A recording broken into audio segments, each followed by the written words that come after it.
It doesn't quite have the story behind it. But I wanted to take a few minutes today and kind of show off the panel and some things you could do with it, and talk about some of the features that are in this panel. And you know, what we're looking at now is that transition from projectors and boards and dealing with multiple pieces and pieces of hardware and bulb replacements and all that kind of stuff. But looking into now, you know, what are televisions doing in ours? And now that they've taken that jump from not just smart TVs but to interactive, so doing more than boards can do, doing more than, you know, any of that kind of stuff now. And a lot of that comes down to the software. And so what you'll see me in today is our own software. So I know you guys have some smart boards here. So Smart Notebook, ours is Promethean2, Active Inspire. So, you know, it's kind of like Kleenex and Puffs, right? You know, they're both interactive software. And you can import from... Absolutely. And, you know, and I took an example. I want to walk and talk about that today just for a few minutes, that progression. So you don't abandon anything you've got moving forward type thing. But I wanted to use just a couple of slides here to talk about that. And, you know, and like I said, this is Active Inspire. Every panel comes with a license of Active Inspire.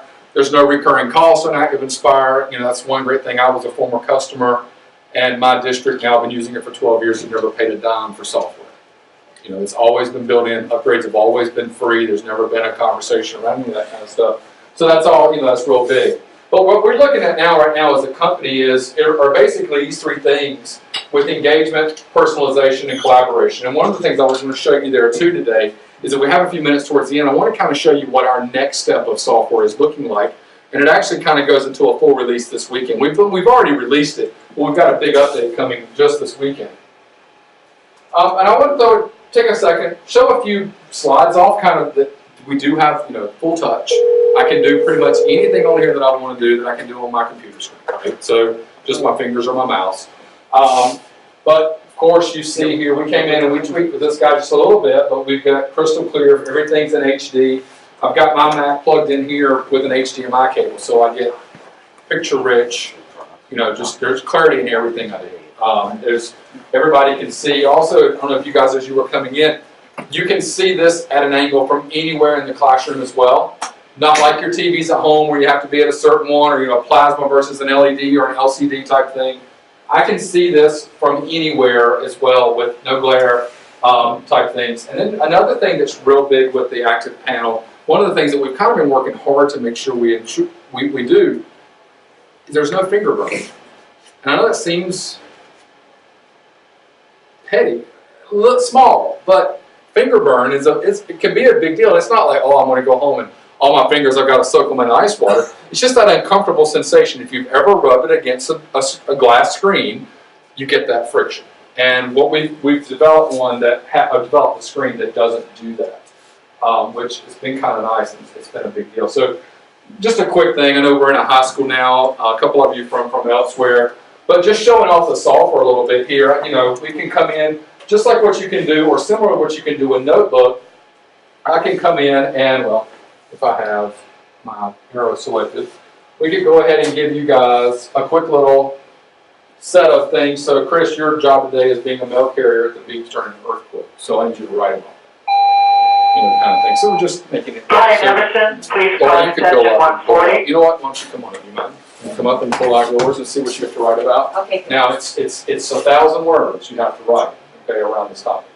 Right? So you're a zookeeper. Yeah, be careful what you wish for there at a haunted house. Go ahead. During a concert. And Rob Zombie's playing there, because that just kind of fits, right? So, all right. But you see, ease of use. Your finger didn't hurt when you got done there. No burn, none of that kind of stuff. I can build in other types of things, like I've got direct links out to websites and all. That now, there we go. Can come out and work. One of the things that we were just talking about that Doc actually taught us today when we came in here, we were talking about an on-screen keyboard, the ability to do that. And when you work with Macs, Apple doesn't build in touch capability into their devices unless it's an iPad or an iPhone. They don't build it in their laptops yet, you know, and whether they will or not, I don't know. They haven't even made an effort in that direction. So finding an on-screen keyboard is a little difficult. And I knew there used to be one, but I hadn't seen it in many years. Well, Doc Googled it real quick and found that Once we turn this on, I can bring up my own screen keyboard right here within the OS, even make it go full screen. And now I'm basically just like I am on my iPad with that full, type thing. Now, because the Mac OS doesn't support multi-touch either, I am one thing. But if it's typing in a very quick google.com or I need to search frogs, that's a little easier, especially depending on where my keyboard is and that kind of stuff as well. So we can go in, and manipulate and do with there as we need to. But that was a nice little thing to walk away from today. So I don't know if I owe him or what. But I can come in and take a look, different websites right up here, whether we're studying Anne Frank, because there's lots of interactive stuff. So the great part about it is I'm still not having to go back to my computer.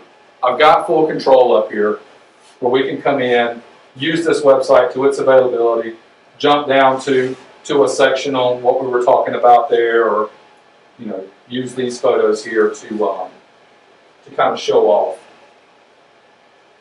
So no matter where we go, we have that access. Another piece to kind of talk about maybe is tessellations and stuff. So if we have,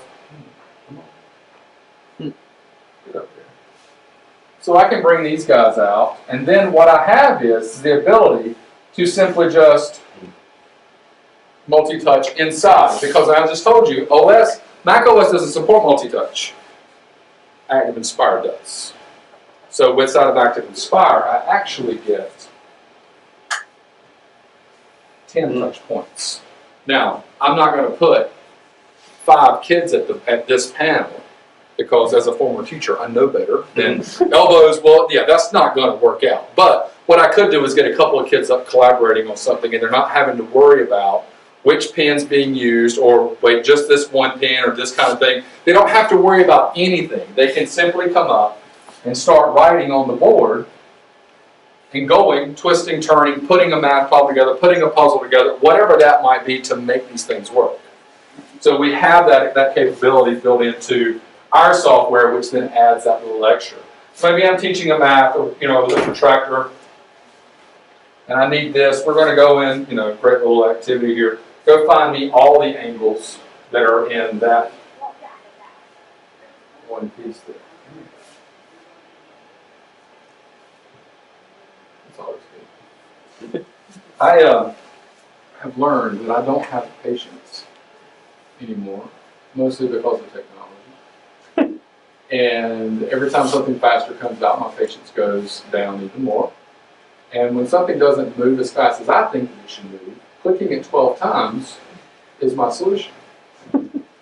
Now, clicking it 12 times is not the solution of the computer. So, now, what I have here is our ability to bring out our own protractor, our own equipment built into our software. So I can bring this guy in, dump it in, start to measure. Now, what's cool is I'm going to measure this guy all the way up. And what you'll notice is I just drew an arc going along there. So I need that a little bigger. Let's do that one more time. I'm going to grab it in, bring my protractor in. Let's do this angle here this time. We can get it close. You guys okay with it being that close? So let's do a field arc now.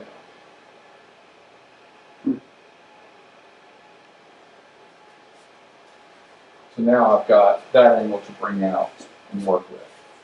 Do with it as I need to start building or to put those pieces back together, just to prove I can simply use a protractor. That's what's cool about this. We have multiple math tools built into our software. Ruler, protractor, compass, an XY origin tool that allows us to place that on any XY and changes the rotation point to wherever that's dropped on the page. So if I've got an XY grid on the page, then I can put and show kids, get kids to predict where something that's up in the top right quadrant, if I rotate it to the negative quadrant, what's it going to look like? Can you predict where it's going to go? Then when we rotate it, did your prediction match? Because a lot of times that's difficult for kids to see, especially if that logic part of the brain doesn't click in just yet. Mine didn't kick in until I was a senior in college. I went from failing geometry as a high school student to passing it with a 100 in about 4 years. But all of a sudden it was like it slowed down and you could see it. So it's getting kids to be able to do that or work with that stuff right here. And it's just like it is on paper. Now, some of the other things then, here I go again, and the touch too fast. is, we have that ability for that multi-touch, for that multiple student interaction kind of thing. So we could have, kids up, dragging and dropping, what equals P. So if we said, now if you come over, I could even have another student over here, P equals B plus W. Writing those equations down as I'm creating them on the board, vice versa. I don't see one. We could add another kid up, so we have that ability here. Now if we come on down a little bit more, this one right here is just showing that ability for that multiple student interaction is what we're really looking at here. Because I have it. I'm on a device big enough. You notice I'm not getting in the way of it. There's no shadows like from projectors. There's none of that kind of stuff that's there. And we've made our business on doing that kind of thing. We also realize it's time to move forward.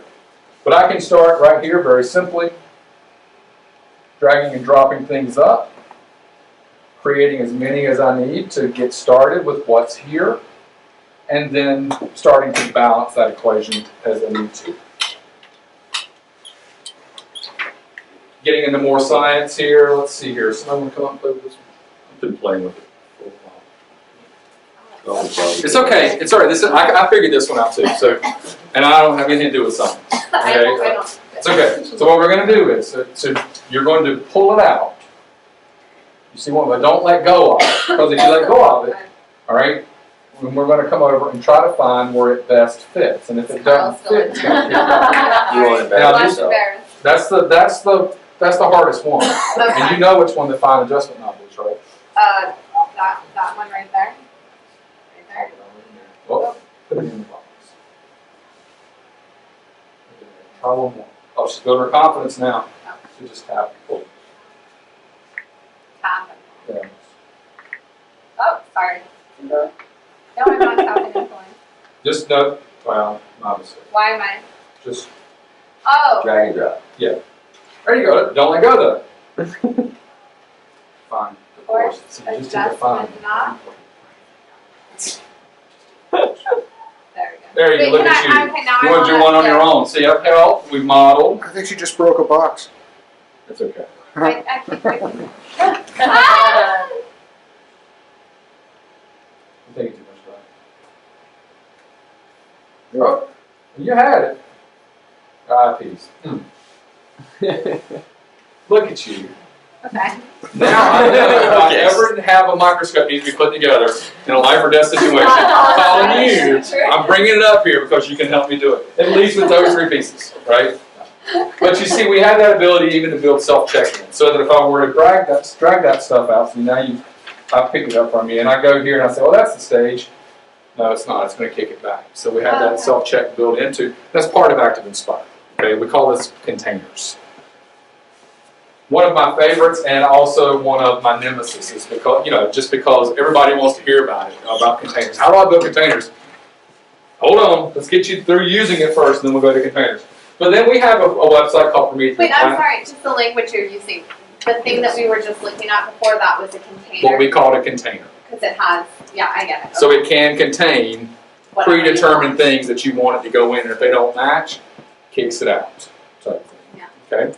So then we have Promethean Planet where I can go and learn how to build a container. I can also just simply go and find, there's over almost, getting close to 97,000 resources available to download and use. We're the largest with that. This is one we've had now for a good 8 years. We've had Promethean Planet forever. It keeps growing. We're over 2 million members. And we've got, I can go in and pull up basically anything. Yes, sir. Okay, I actually have on another laptop that I've got a membership Sweet. logged in, and you guys, if you do want to play around and see what's out there, so Yeah, so Promethean Planet, you can, and what's great about Planet is anybody can use Planet even if you're not using Promethean. Okay, so it's a free login, it's a free service, we offer it to anybody. You need our software to run it, but you can go in there and you can view it, you can pull things down. There's more than just Active Inspire flip charts out there. There's Word documents, there's pictures, there's links to web pages, and it's also searchable by Common Core standard as well, and national standard, depending on which one best fits what you teach. If I'm a science and social studies teacher, I'm going to national standards. If I'm reading or math, or if I'm teaching Spanish, then you've got your own curriculum, your state curriculum that you're still defaulting to. I can search by Vermont state curriculum. Keep forgetting. I'm on this side of the line right now, right? Never been to either state, so I've now got them both in this morning. So today, we did them both today. But I can pull all that up. I also have a professional development tab that you can go to. Pull down, there's 115 different videos on how to do something with Inspire. So one of the things that we've always been as a company is one who provides access for teachers, one, to learn and continue on, two, face-to-face and online training is another piece that we work with. And I'm in the face-to-face department and travel everywhere working with teachers all over. So it's one of the joys of my job is I get to go just about everywhere. Then a couple of things like interaction. And so I left this in there, and I've been playing around with a new picture here for The Walking Dead, because The Walking Dead starts in Atlanta. That's where he rides his horse into, right? And it's interesting to find those shots of this bumper-to-bumper Atlanta traffic, and then he's riding his horse up through there. But if we came up, and so, if we had a couple kids up or whatever writing on this page here, I can have two writing in here, writing down what they see. All right, so this is modern-day Atlanta, and it's probably a little more congested than that, or there's sleet on the ground and everybody's abandoned their cars like they did last year. But then we also can take it in here, and we can scale back out and take a look at the same shot from 1955. And what do you see there similar and different? So what's one of the things you guys see that might be the same now? Cool cars. There's cars, right? There's probably cooler cars, Those skyscrapers. right? No skyscrapers. And we've got a pen I can use as well, other than my finger. Not many cars on the road as opposed to what it is now. So, any before and after photo, we've got that ability to fade those in and out, take a look at. One of the ones that I've enjoyed, there's a couple that I've done with this, in showing teachers how to do this. One is any major natural disaster, unfortunately, provides a really good before and after photo. I'm not saying helps, before and after. The tsunami that hit Japan after the earthquake, or the one in the Indian Ocean. I mean, there's multiple of those things we can look at. But then at the same time, one that I pulled up was before and after Berlin Wall. And so it was a great shot where a photographer stood basically with his shoulder against the wall and shot down the wall. So it's just a long shot of the Berlin Wall. That was before. Now that it was torn down in that location, same shot was taken, and where he stood was at the corner of a building that had been built over the top of where the wall was torn down. So in getting kids to understand, well, why haven't they memorialized all the way down? Well, here's why they didn't in this sense. Or, there are places, but let's cover up these things versus remember them or whatever. So it's interesting to get to do that and give kids that, that interaction as you go along. So, all right, so let's see here. Let's pull two of you up. Let you can play with this. So I know how to do it. Sure. You good at building skeletons? No, so this is Bill. I heard, and this kind of fitting. So your department's fixing to get closed down if you can't do this. I heard that CSI, the regular CSI show, is fixing to go off. So you have to go in. There's enough bones in there to build two skeletons. Oh, so I'm helping you? That's all right. There's enough bones in there to build two skeletons. Oops, sorry. Oh, bless. That's what you say in the South whenever something doesn't go quite right. You just say bless. I remember what we say. I don't want to know what y'all say up here. Bless is as close to a bad word as you can get in the South. Darn. Whenever, South's a little different out yeah. there.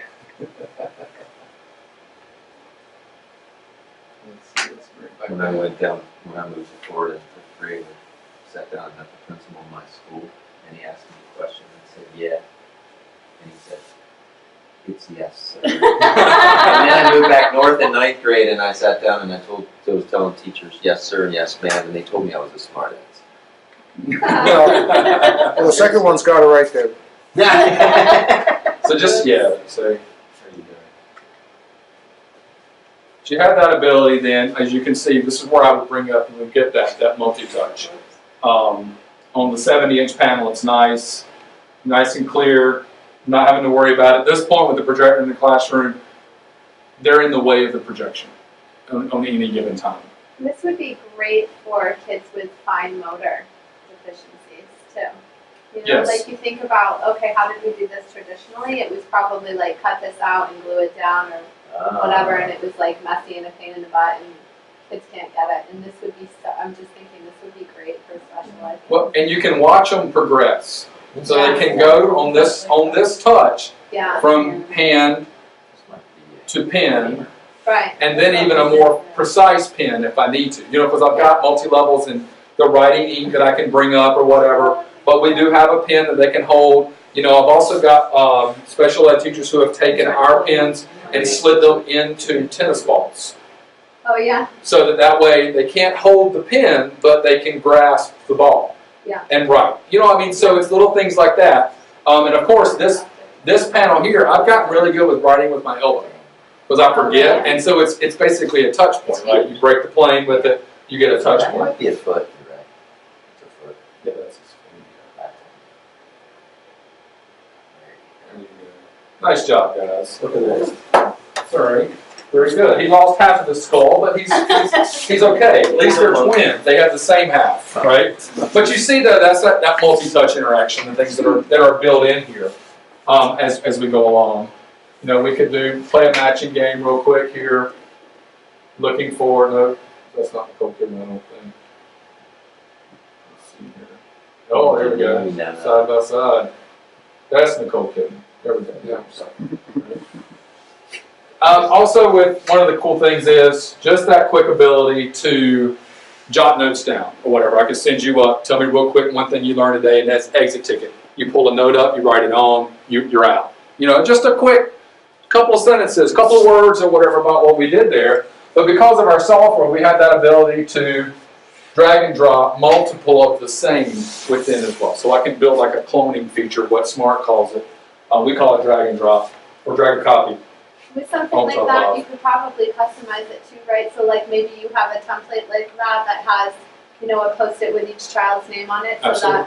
That Absolutely. would be useful. Yeah, and that way you know who's pulling up, you know who's already done, because Right. then they're not taking the time to write their name down, plus do all that kind of stuff. You've already taken care of those things. It's a more efficient, more focused lesson at that point. So absolutely accurate. Instead of having these then where they just clone each other come out, Yeah. I would already have them stacked up.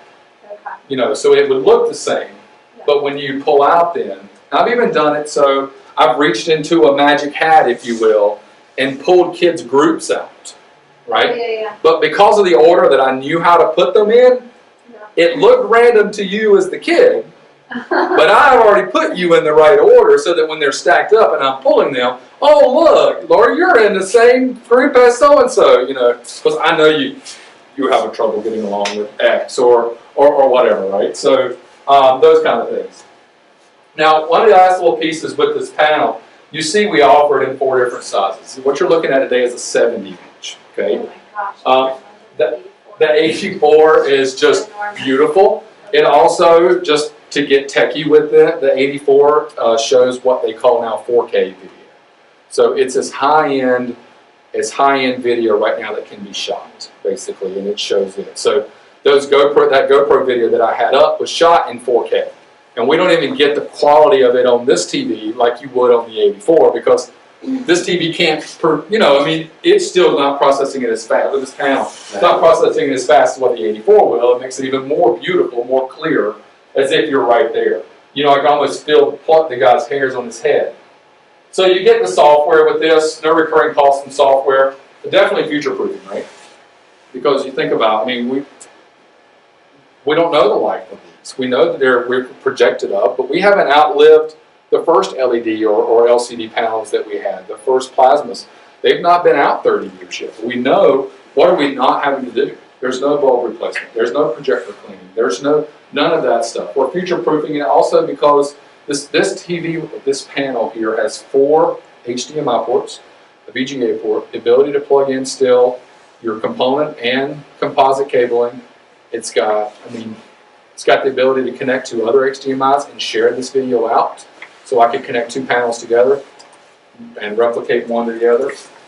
All of that either built into the side or the bottom. I came in, I didn't touch what Doc had set up in it. I just simply plugged my machine right in, changed the source, and went about my business. No ease of use definitely. Durability, so of course built for the classroom. Nice steel case. It's going to hold up. Active Glide, what we call that, that's that touch piece. So that no burn on the finger, that comfortable thing there. 10 touch points. 10 touch points when we're working within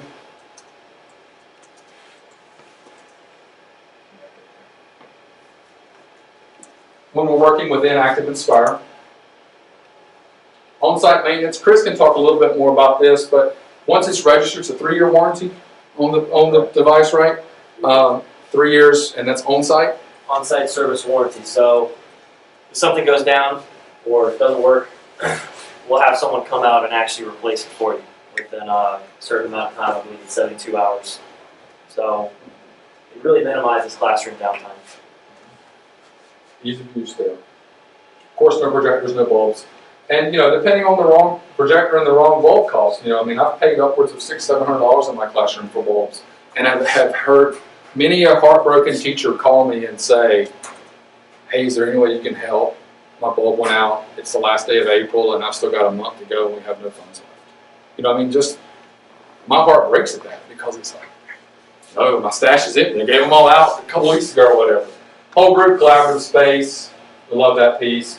Again, can keep the lights on. You guys can see in this room here. You have no trouble seeing that no matter what I've had up on it, which makes it nice because the older the projector, the more lights you have to have cut off. You got to bring the shades down. You got to have all that stuff. And when I taught, I had to have basically, my kids learned in a dark environment. So much so that when they took their end of grade tests, I went to the district and to the state and said, this is the environment my kids have learned in all year long. I need my lights off. And the comfort, well, I mean, because I had my blinds open with my projector. So we did natural light testing. Because that was the environment. And if you read the guidelines, it said, kids test in the same environment they learned in all year. And I said, turn all the lights on in my class, my kids will have headaches by the end of the day. Right off the bat. So they, after some petitioning, I got my classroom darkened for my end of grade testing. You know, because that's the way the kids have learned all year. 4 HDMI ports, integrated audio, you guys can hear the sound while I go. It got a little too loud. I had to crank it back some because it got a little much with those icebergs crashing in. But we also then stretch out, and I'll come back to questions with you in a minute. We also then stretch out and do a little bit more with this. And this is where I want to take a second and talk about the ability for your smart notebook and that conversion and all. Inside of Active Inspire, we do have the ability to import from smart notebook files.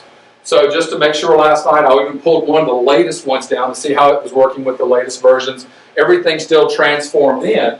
And what I've got is, even if I come in and I say, all right, let's go and do a quick smart notebook implementation here. So I can go out to my desktop. I've got my notebook file here. I'm going to click open. Takes just a couple of seconds. It's not a perfect import because there's things that Smart does that we don't do. Just like there's things we do that they don't do. But what we get out of it is, we get just little things where I've got to go in and maybe slide lesson notes over. The content itself still works. Even so much that this one right here had a video built in from the Smart side, and the video still comes up in place here. No conversion for me or having to worry about that. So there's a quick video that I went and downloaded straight from Smart site, Smart Exchange, uploaded it right into Active Inspire. Nice and easy, so you get that conversion rate. And you heard you had it. Thank you though for stopping by, we appreciate it. So we have that conversion. So those that might be reluctant to say, well, you know, I've been doing all this for Smart for so long, that's fine. Take it over. The content will travel across. Not all the bells and whistles may, but the content itself will take the step across for you, which is what it's about. It's not about the bells and whistles as much as it is. If your content's right, bells and whistles kind of fall into place anyway. So we've got that ability there. But then we can take a step up, and one more step inside of this, and we were talking to Doc a little bit about this, and you said you had 3 labs?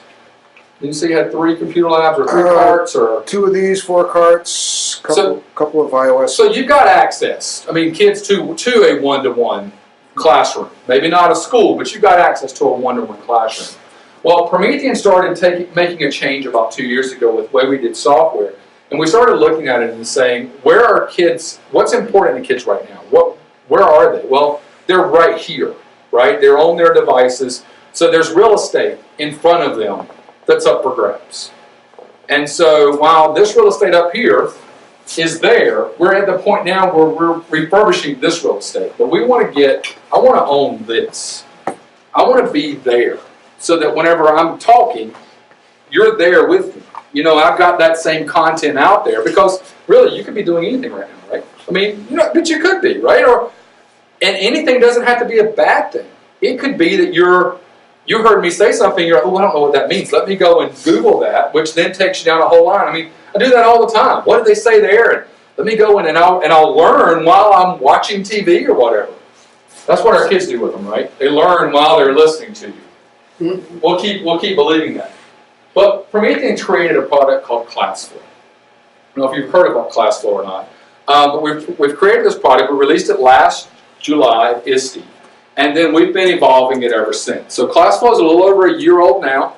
And what it allows me to do is to take this content here and put it on your devices.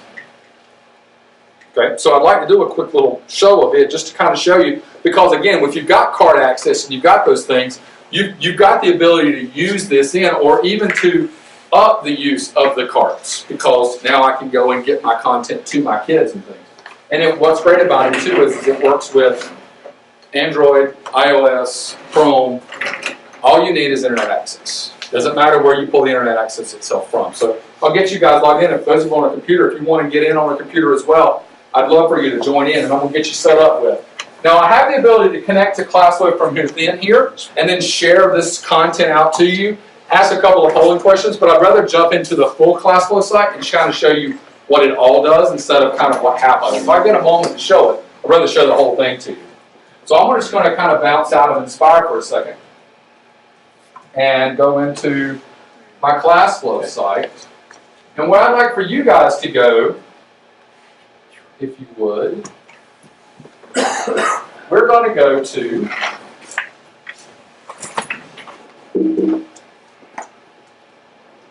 .preview.classflow.com. So the number 30 preview, you don't have to worry about anything else, 30preview.classflow.com, and you guys are actually getting to see it a day before it goes live tomorrow. So we've got another version out there, but I'm going to go ahead and show you the one that goes tomorrow. So 30preview.classflow.com. Perfect. Your usernames are going to, I'll go ahead and give you a username. Your username is going to start with, hold up the website itself here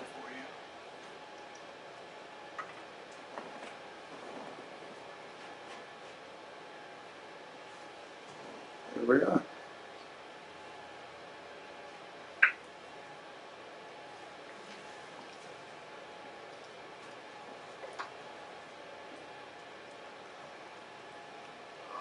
Your usernames are going to start with Matt. So Matt, M-A-T-T, dot Barfield, B-A-R-F-I-E-L-D. It'll be 2, Matt.Barfield.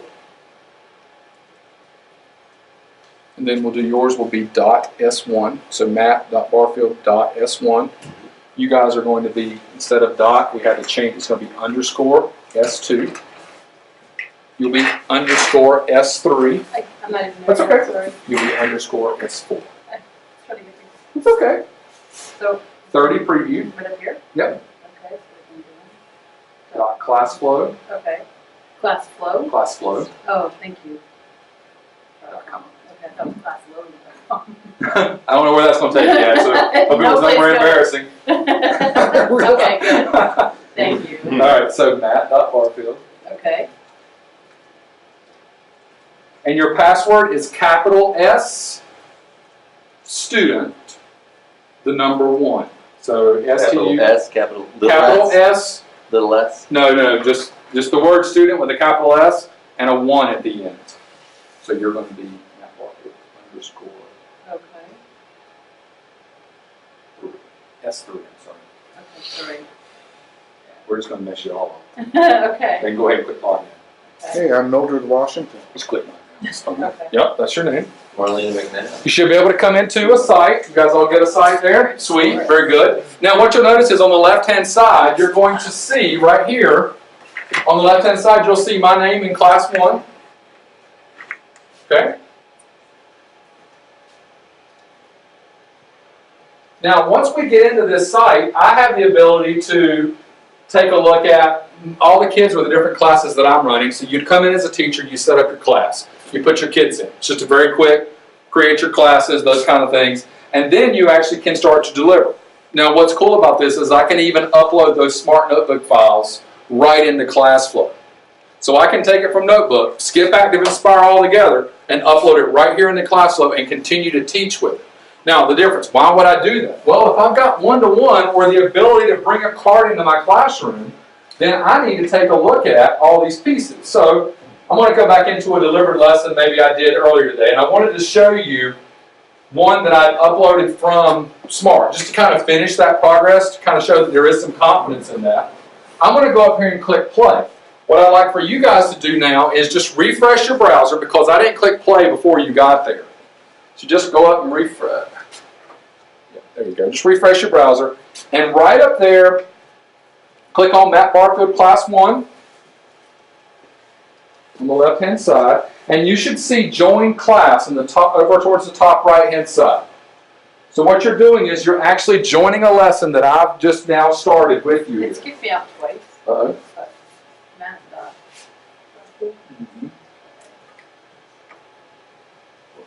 Underscore, Yeah. underscore S2. And then student 1. Okay. Now, once we get in here, you're probably getting pictures of, so you're starting to get some content that's starting to flood through there. So if I tap on, and that's one that I had because I was playing with that account earlier today, so we left one hanging out there. So I'm actually going to send you a picture of my first slide in my content. Did you get it? So click Junior. Keep saying uploaded. All right, so which number did I give you all of that? Dot S1. All right, so go and do .s4. So let's log out of there. Good. So she's the one I was playing with this morning, so I'm going to log out of the machine. So just do the same one and do It's Matt. It kind of lets me mess around with it within this too, huh? Underscore S4. I'm sorry? What? It's allowing me to mess around with it. Yeah, because I don't have it set to lock, so this was just one I uploaded very quickly. I haven't done a whole lot of tweaking on this. It was just, you know, it was to just show you that I can take it from that Smart Notebook on Smart Exchange all the way across to this. But I can even, so let's say if I came out and said, all right, let's take a look here. We would have a video there. I want to show you, here's your questions. You should have that on your screen now. But then what's neat about this, and what we can do inside of ClassFlow, is I can bring a piece of content up and say, all right, guys, here's a question we're going to start looking at now, or it's a review for what we were doing. Did you get anything? no, I did. Go to Join Class.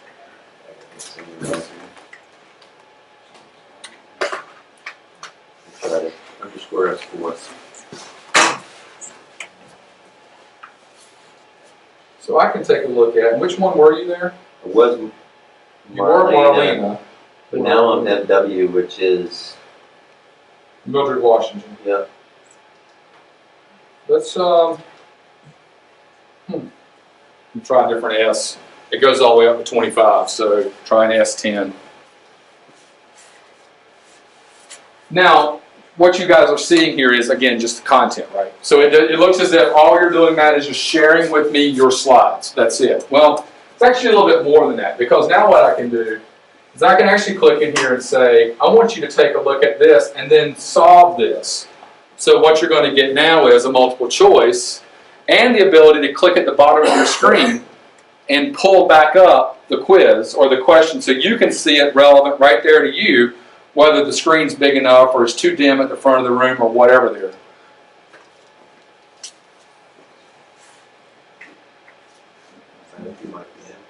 There we go. So you even get it no matter when you join. So it can't be one of those, oh man, I forget to get logged in fast enough. I missed on your question. No, you didn't.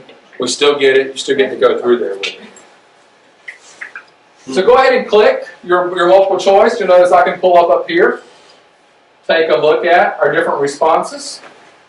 So click A, B, C, or D. So once you get, you just close your case and then you get back to, The ABC choice. yes. And then you can click submit. Top right hand corner, you're going to click submit once you do that. And then you'll notice we've got our content starting to come in over here. Huh. Even take a look at it by bar graph. So change your answer and re-click. What's starting to happen here? So we get dynamic polling as well. So what's cool is I could say, well, while we're looking at that, let me come up here.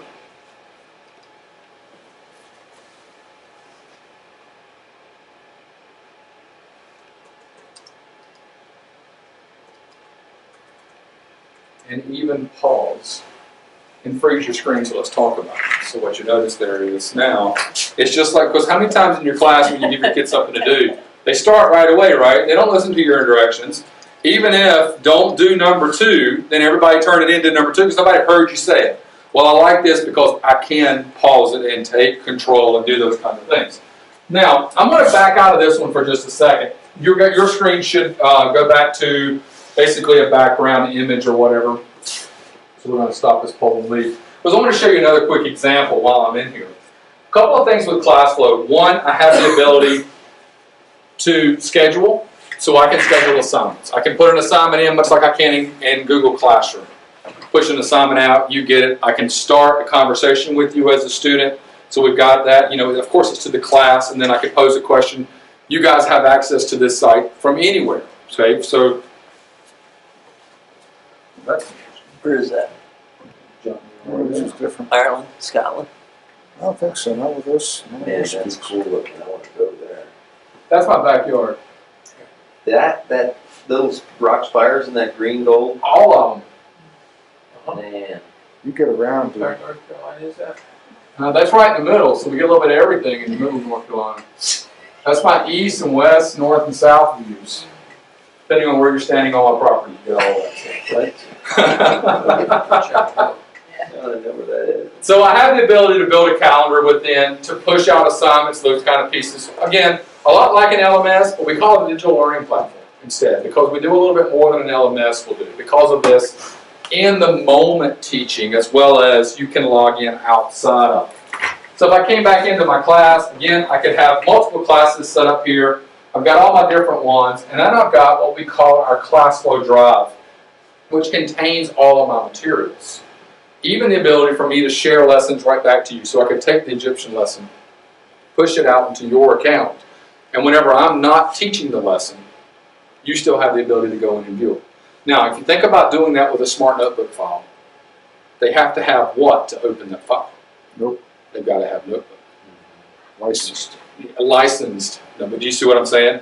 So with ClassFlow, this is what we call ClassFlow for Schools. So once we get into this piece here, this is a subscription. This is a piece that you start tying in, but they can get onto it from anywhere, from any computer, from any device, because it doesn't need a license to Smart, doesn't need a license to Promethean flip charts, doesn't need any of that stuff. They simply go to their cloud drive. Is it per seat licensing? You know, we have 500 kids. Yeah, and that's what we'd look at, like a site license or, type thing per seat. Yes. There's a free side to ClassFlow, but you don't get the the assignments in it, you don't get the calendaring feature, but there's the ability still to share out. So that's what I would encourage you to do. After today, visit classflow.com and go in and give it a try, especially if you're one that uses the labs or uses the iPads or the laptops, whatever you've got access to, set up an account there. And like I said, after today, it's going to change. It's going to look like this versus what it looks like now. But if we're looking at, what we're going down the road and what kind of our kids' access are we going to have, and do they have access off-site? Do they have the ability to do those things? These are the things that I start to look for. And ClassFlow seems to answer all of these pieces in that because they've got their own cloud storage. They've got the ability to visit those lessons without, even with a Google Drive account, if I dump my notebook lesson into Google Drive, they still have to have Notebook to open it. Google Drive won't read it. So whatever lessons are dumped into here, we read it all for them. It does everything. The players built in, all of that stuff is inside of here. But the one I wanted to show you real quick, take just a few minutes here. If I go into my social studies folder,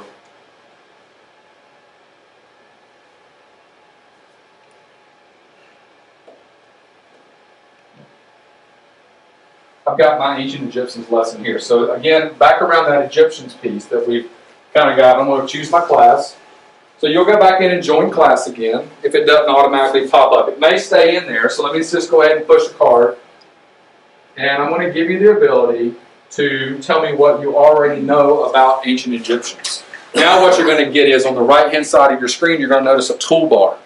So just like my toolbar at the front, you now have the ability to write and submit content. So scribble your name, scribble something on there. You can even create a text box if you need to, but go ahead and send that back to me by hitting submit in the top right-hand corner. And what I'm going to do is I'm going to click over to here and start looking at your content as it comes in.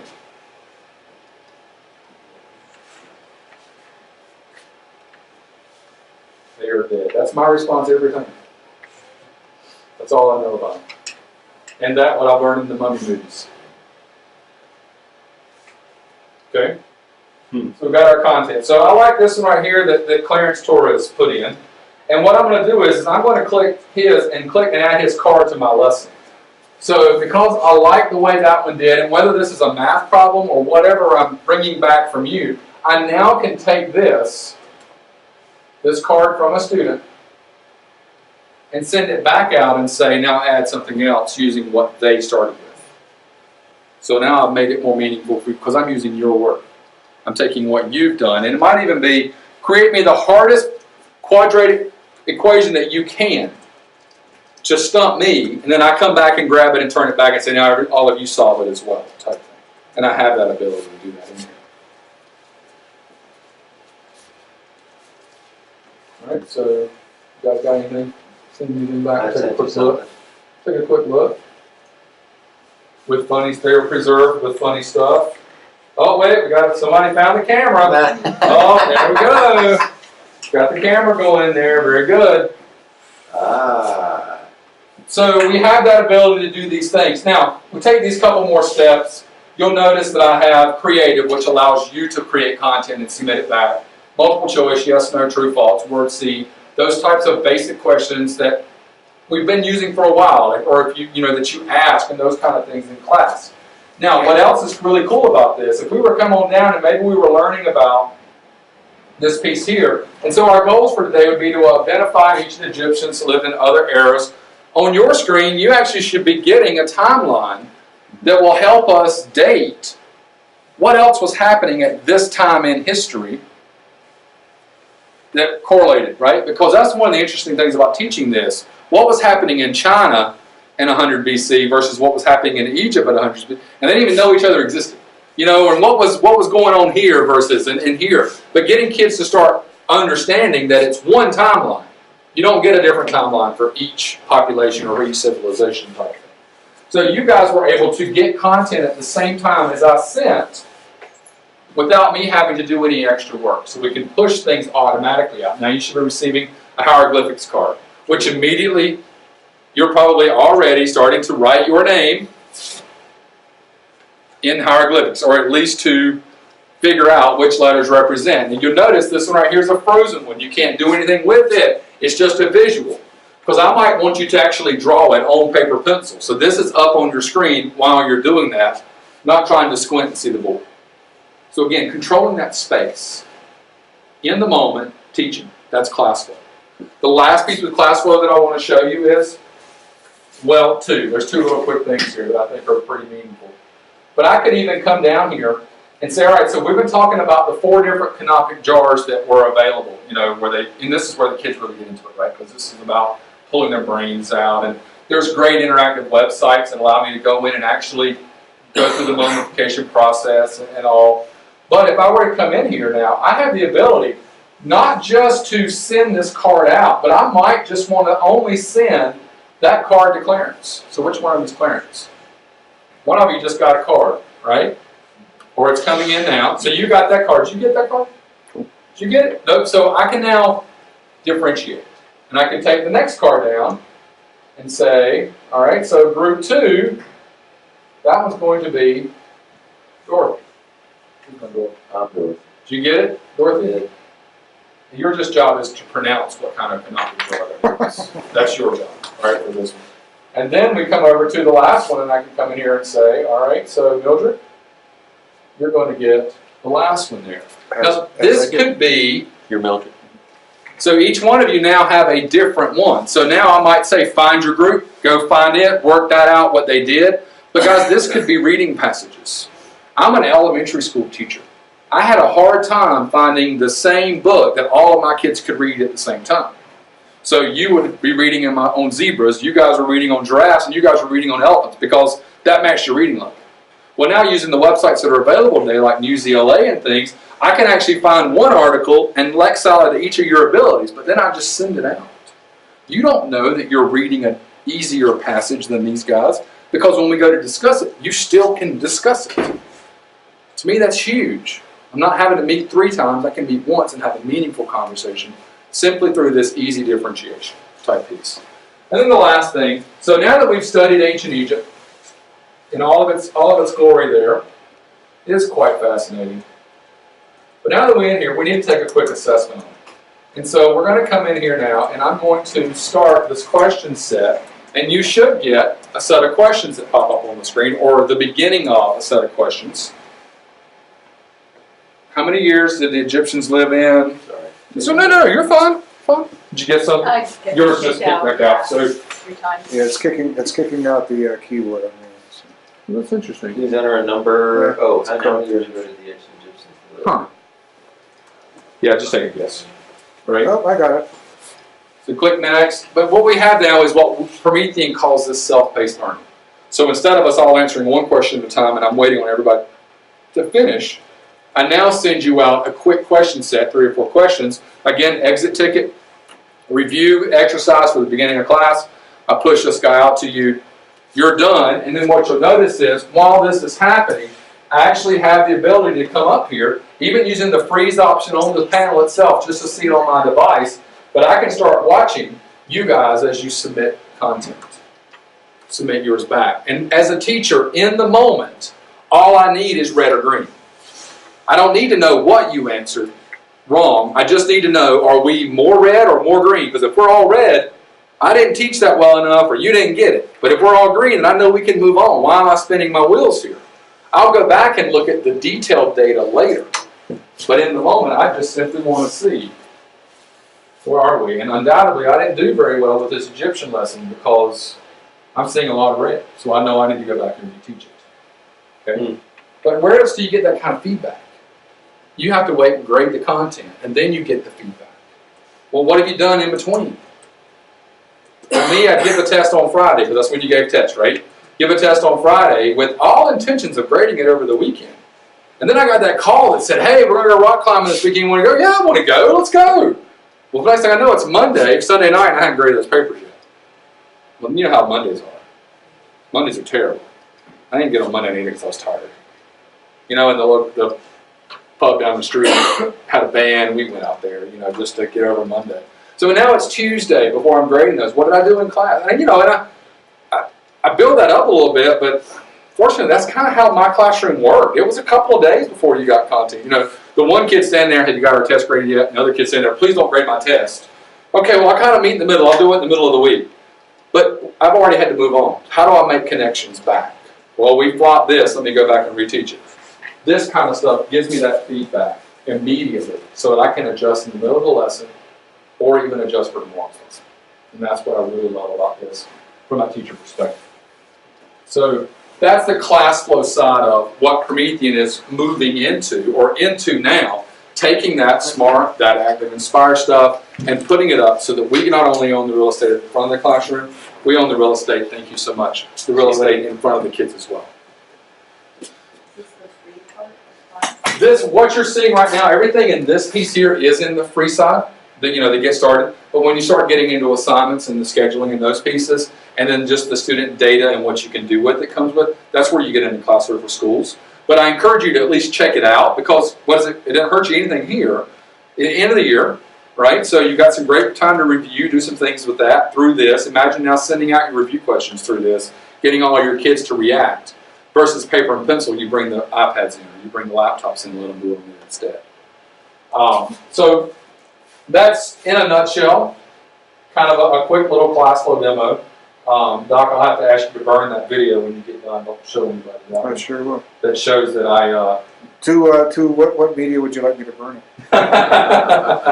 the fire and brimstone kind, if you don't mind. No, I'm joking. But if we go back then, wanted to tie up things for what you saw. You saw the panel kind of getting used, not necessarily demoing just what it can do, but teaching with it. And how I did everything really from up there with the few minor things I had to get on my computer and do. You have questions? Concerns?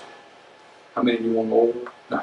Other than that, he's gonna have that for a month, as I understand it. I think it's going to be around for a little while. A little while, a few weeks. Yeah, we'd love for you to plug in and try it out. Yeah. You know, I mean, absolutely, just to get that feel, because it is so nice to reach and just touch and react and not turning everything on or, you know what I'm saying? I mean, it's just, I came right in, plugged right in, and I'm up and running with no effort whatsoever. The only thing I do recommend, it does come with an HDMI cable. And so if you get a chance, run this one instead, you know, because of what it'll do. Depending on what your laptop version is that so you've got a Mac Pro like I do, so it's going to have a smaller display port, but you can get a display to HDMI from Apple. What I did was I went on Amazon and found an HDMI to mini display port for $15 that I ordered from Amazon, and it was in my house in 2 days, versus paying the $30 or $40 Apple connector. It runs audio and video, so all my audio goes through. It's going to play right out through here, just like you heard with the videos there. But you're going to get the best resolution you can, which is going to make it more crisp, easier to read, and all those things. Now the VGA side looks good. It's what Doc had his plugged into. It looks great, but if I've got access to it, I want to see what it's going to look like as well. You know, $15. right? More impressive, they're gonna be engaged more. That's something that's on your computer, right? This whole. Absolutely. This is Active Inspire. It's not something that's internet connected. If the internet goes down, I can use. Active Inspire has nothing to do with any of that. No, absolutely. The only way it would is if I had a YouTube video embedded, then the YouTube video wouldn't work. Right. ClassFlow's internet. Or as well. ClassFlow is going to be internet based there. Gotcha. Now it's going to work to a point or get to a point where it can be a local server thing, but right now for your uses it would be all internet based. Right. But Active Inspire itself, just like a regular software running on your machine, it's not internet needy, if you will. So Moving from classroom to classroom. Mhm. Is that, pretty easy? It's not Yeah. anything to do to make stuff more than other recalibrate. no, I mean, you know, that's the thing. I heard y'all mention calibrate, and I thought, well, I need to do that. But we'd already been in here a half hour, and I've been using the panel, plugging it right in. My laptop's never seen this panel, and it didn't need calibrate. I went back and did it just to be on the safe side, but the key there is it's not like a projector movement. The calibration piece, if we took this now and unplugged it, rolled it out, rolled it, plugged it back in, it's still calibrated. Because there's nothing here to, you know, every time that projector gets bumped or whatever, it's off. And even if a projector is mounted like this, all it takes is a simple nudge of a board hanging in your room. Before you know it, it's off, and I got to go calibrate again. And while it's not difficult to do, it's just a pain. It's a nuisance at times. So no, I mean, it's you know, if we were heading out, I'd have it tidied up, I'd unplug one thing, out the door, plug the power in. Next thing we know, we're powered up and ready to go. There's no wait time on the projector to warm up, cool down, any of those kind of things either. So it's ready to roll. And these, of course, can come with a stand, or they can be mounted right in the classrooms. You know, just a lot like you mount them at home, type thing. But I love the impact, the engagement piece. You know, because no matter what you do in your class, your kids are going home and say, "Oh, we watched a 70-inch TV today." Well, at least they're telling them they did something. You know, it's, but you know, it's equal piece. Other questions? Thanks so much for your time this afternoon. No, thank you. We appreciate it. Like I said, I encourage you to use it. You know, I will. come in, plug into it, or roll it in your classroom, get a shot with it, or whatever there. Wow. Cool. Doc, any questions? I do not. I will, I'll also, actually, if you guys can shoot us any links towards the class flow, you know, information, if not function, that would be really cool. Mhm. But I'm just going to, I will shoot you a mail. What I'm going to probably do with this is just kind of edit it down a little bit, clean it up as much as I can, post it for our staff, and Dave, I noticed you were taking notes if you want to share those with me. Or any You bet. other guys that are willing to do that. I'll send them to you right now. I put your impressions together and then just give them a chance to listen to you and give them. And Sure. I'm trying to kick a lot more incentive up for them to come down here and annoy me and like the thing. Right. Absolutely. Absolutely. Because I want to buy a few. And just FYI, our principal, he's here this year and next. He's interim, but his consultant, I believe, is Binghamton in New York, which is quite rather a large district. He said they bought many of these and totally loved them. And they basically all of the schools. It was a large buy, I guess. And we're certainly not that kind of district. My sister's district down in Philly has been using it for half a dozen years. Yeah. New York City is one of our biggest. She's Philly. Yeah, we do have a lot of businesses. Yeah, we do. As well. New York's really jumped on the panel bandwagon in the last 6 months. Well, it makes perfect sense. It Just, really you does. know, we've made that change, but they put them in a lot of pre-K classrooms. They did a pre-K initiative they've been working on over the spring. Really? They've gone into a lot of pre-K classrooms, and you think about it, pre-K kids on a 7-inch panel, that's multiple kids at that board. You know, I mean, and we can bring it down. They've got adjustable stands, but we can get it mounted down where they can use it. And again, we're not worried about the projection. We're not worried about all those pieces that you have to factor in when it comes to different size school-age kids. And but we've, you know, I see those come through because we do a lot of PD along with each one of those souls in New York. And I know there's been a lot of PD days that come along. But, you know, New York's its own beast in itself. You know, the issues that they have, you don't have, or the money they have, you don't have, but you don't deal with the things they deal with. But still, you get that same interaction for your kids, that same buy-in, that engagement piece that you can't get with a regular projector, or you can't get with just, you know, I mean, things have changed. The whiteboard's not quite as engaging as it once was. And it was. It was an engaging tool. It's not anymore. Not like it was. Chalkboard was before that. First person to write on a chalkboard was amazing, right? See, my day was a burnt stick. You burned the stick. But see, yeah, so I remember the chiseling into the stone, you know, type thing, taking my notes that way. Fireworks look familiar. Yeah, I was like, oh yeah, my old language. Yeah. Previous What job. is the, like, the cost for, well, the setup for a 55 inch? This 70-inch here we're advertising is $4,499. And given the fact that it's, I mean, what it seemed to me is this is very comparable, that price is very comparable to what we pay if we were buying a projection smart. Well, if you look over the course of, you know, 3 to 5 year Mhm. total cost of ownership, Oh yeah. they're incredibly similar, Yeah. almost equivalent. To the projective, except that you don't have to replace the bulbs.